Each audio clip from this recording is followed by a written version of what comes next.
my kindergarten dolphins. So good to see you today. We're going to begin with some calendar today. So let's start with the date.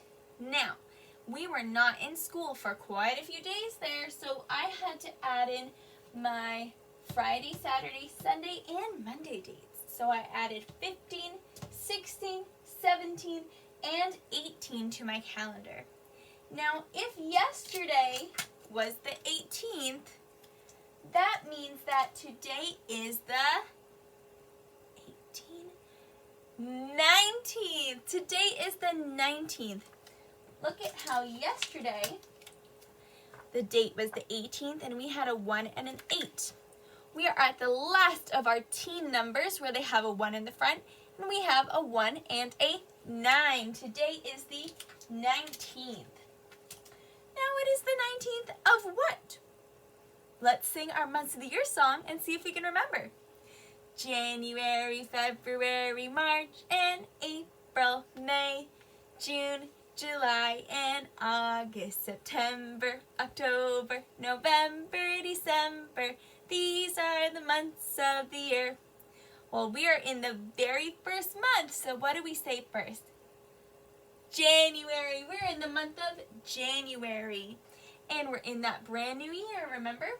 2021. I think we're ready to write our date. So we begin with the month, January, and then we add in the date, 19th. It's been 19 days in the month. And the year is 2021. And let's use our numbers. Remember that we are in the very first month of the year. So we use a 1, then we add our date, 19, and then a 21 to show that we're in the year 2021. Now before I move on to days of the week, I want to point out that yesterday we were not in school because it was a holiday. And I have it written down on my calendar, but it might be tough for you all to see.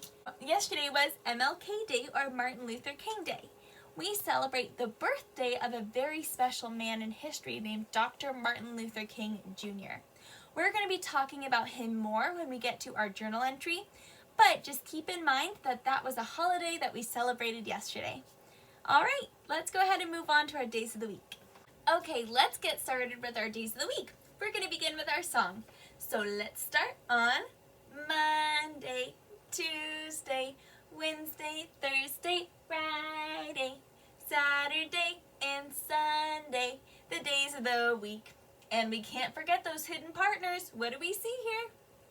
We've got a total of 7, and we can see that we have hidden partners, 5 and 2, to make up 7. 5 weekdays, 2 weekend days. But this week, we actually had 3 weekend days. So our week is starting on Tuesday. Today is Tuesday.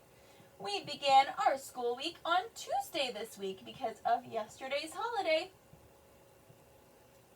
So today is Tuesday. We can circle that on our mat.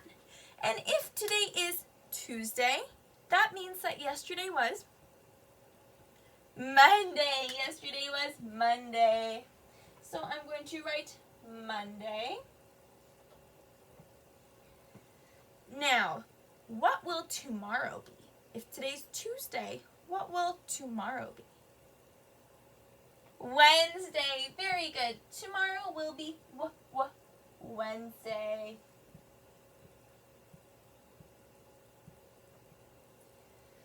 All right. I think we're ready to move on to our weather. Now, I know that you all are experts on weather now because last week you had some science lessons on weather. So what do we think about today's weather?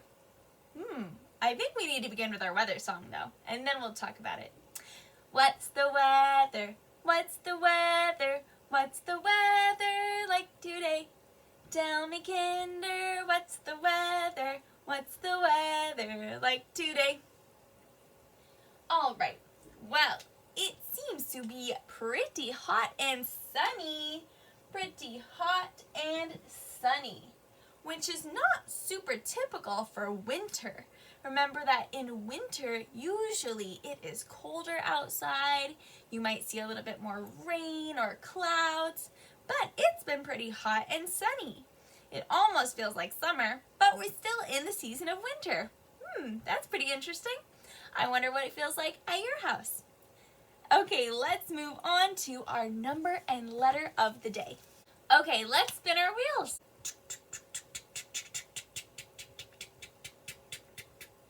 Boop, boop, boop, boop, boop, boop, boop. All right, looks like we got number 4 and our letter is W. Let's get started. I'm going to begin with my number of the day.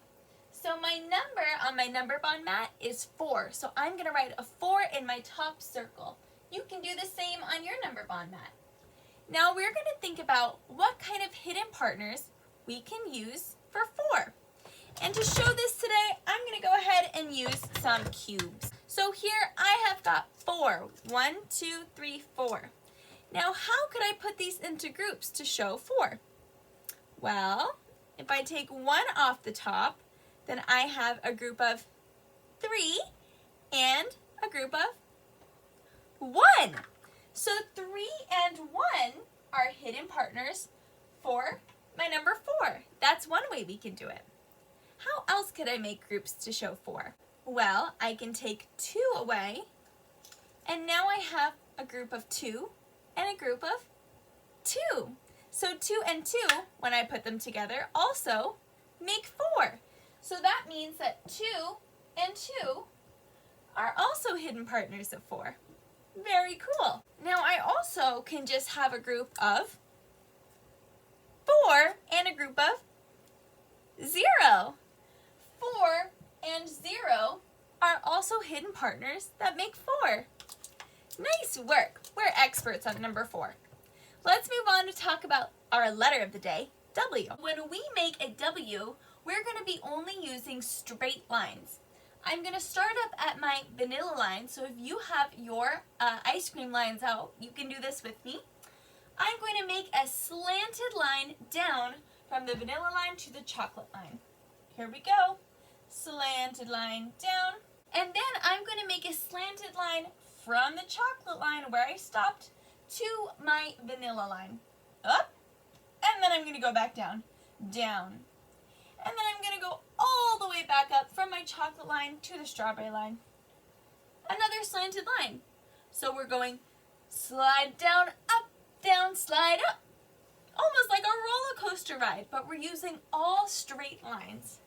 Slant down, up, down, slant up. There we go. Let's do one more and then we'll talk about lowercase. So we go slant down, up, down, slant up.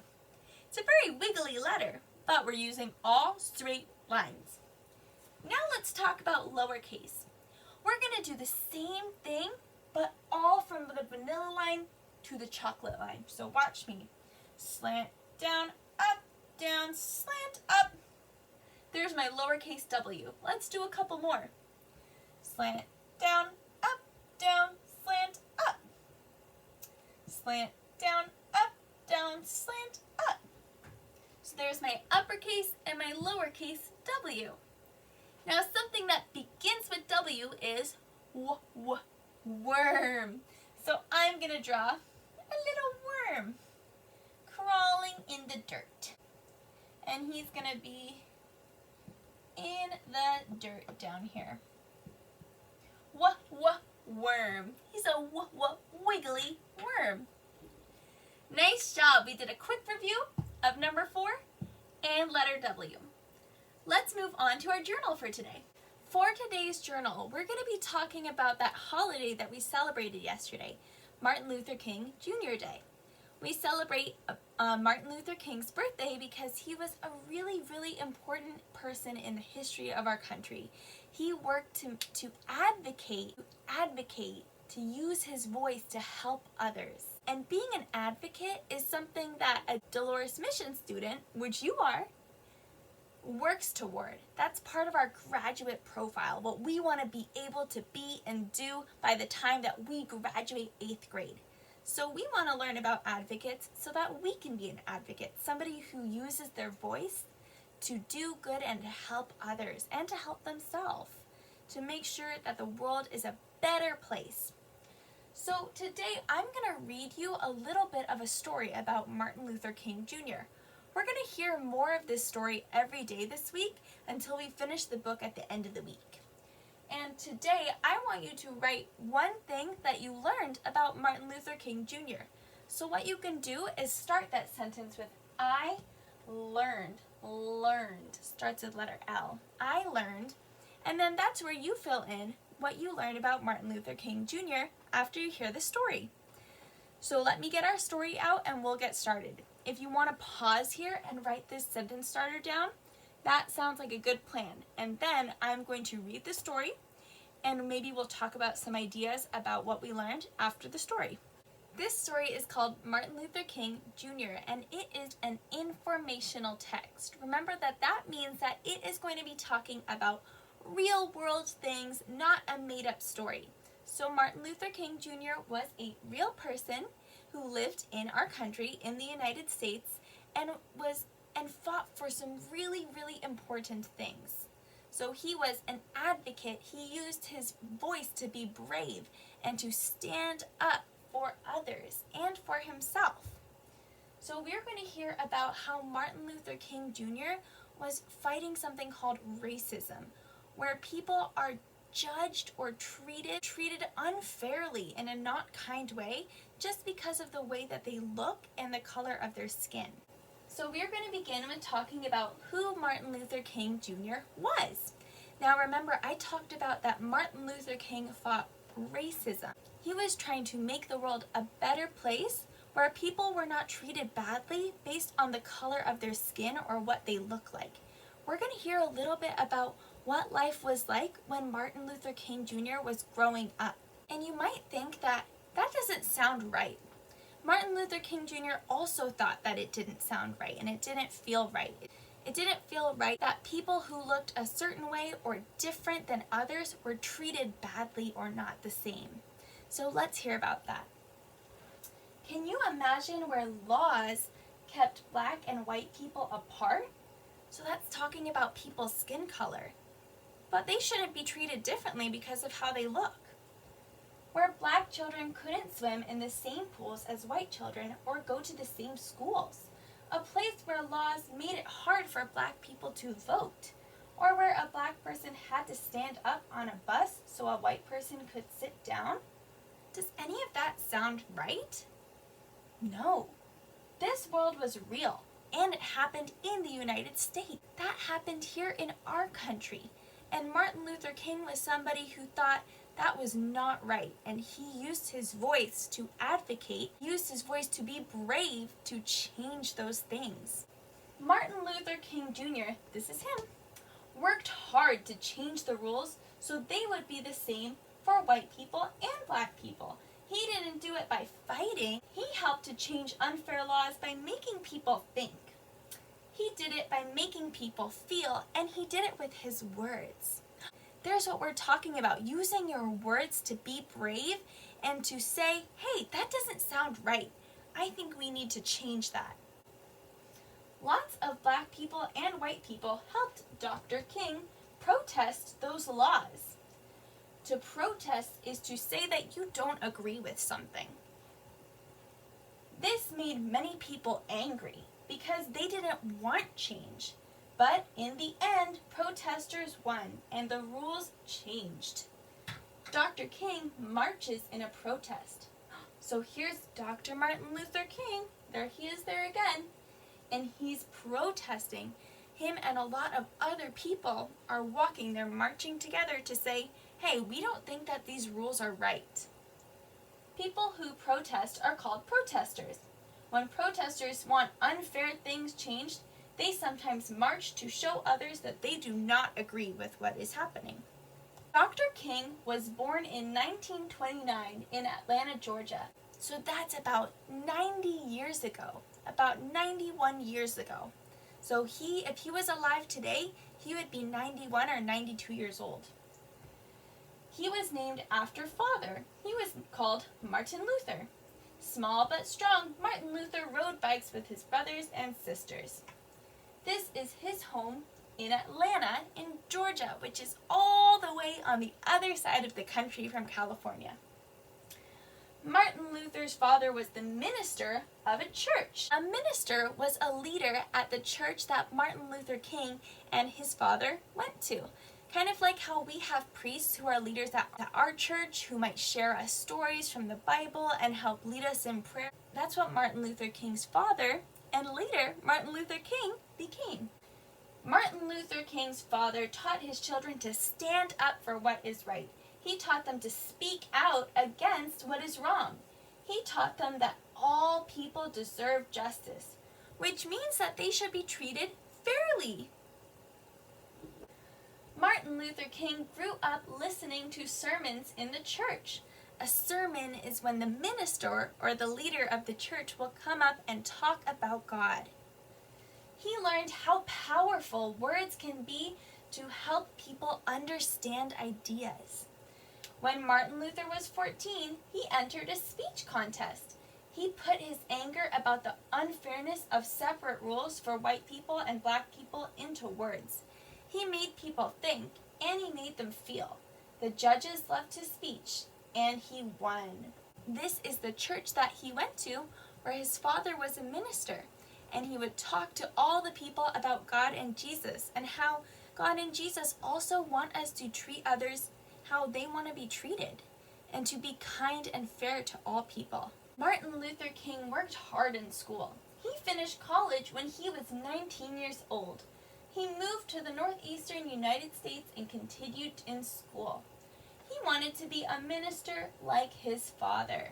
So he went to school to learn to be a minister just like his father was. We're going to stop there, and then we'll read more about this story tomorrow and hear more about how he helped change the world. Let's go back to our journal and we'll talk about some of the things we learned. Okay, so remember, we're starting our sentence with I learned, and let's talk about some of the things we learned. Maybe you learned who Martin Luther King Jr. was. Maybe you didn't know who he was. I'm going to write his name down here in case you need to spell it. Dr. Martin Luther King Jr., that's how you would spell his name. Maybe you learned that he helped to change unfair rules. Maybe you learned that. Maybe you learned that he led marches or protests. I'm going to write marches. He led marches and protests. Maybe you learned that a protest is where people use their voice to say that they don't agree with something. Maybe you learned some things about his childhood, that Martin Luther King was from Atlanta. Or maybe you learned that he was a minister like his father. There were lots of different things that we learned in that story. Think about something that stood out to you, that you remember, that you learned from the story.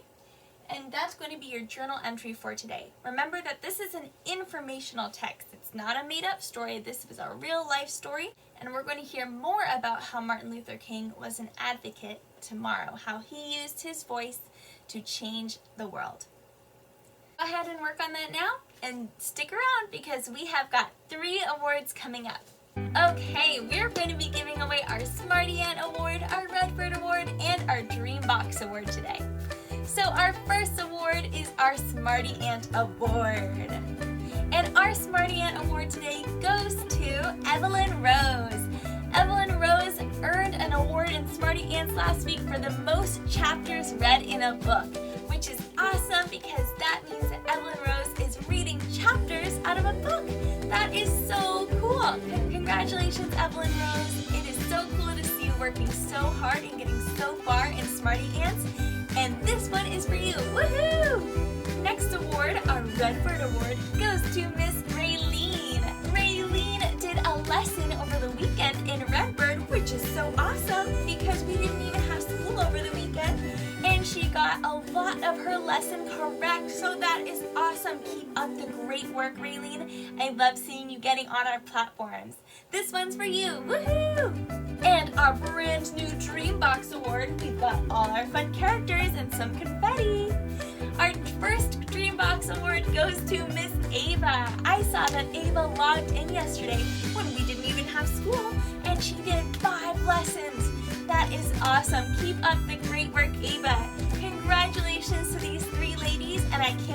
give out more Smarty Ant, Redbird, and now the Dreambox Award.